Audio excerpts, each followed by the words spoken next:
அன்பு உறவுகளே, நமக்கென்ன திறமை இருக்கிறதோ அதை வைத்து வாழ்வில் வெற்றி பெற முயற்சி செய்ய வேண்டும். அப்படி இல்லாமல் மற்றவர்களை பார்த்து பொறாமைப்பட்டு அவர்களைப் போல வாழ முயற்சி செய்தால் நம்முடைய தனித்தன்மையை இழந்து வெற்றி பெற முடியாமல் போய்விடும். காகத்திற்கு அழகான அன்னப்பறவை மீது பொறாமை.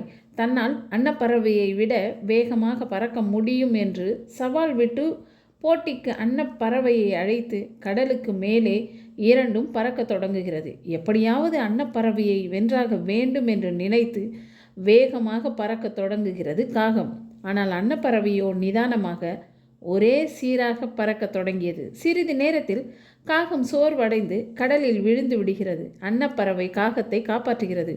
காகம் தன் பொறாமை குணத்தை நினைத்து வெட்கமடைந்து மனம் திருந்தியது.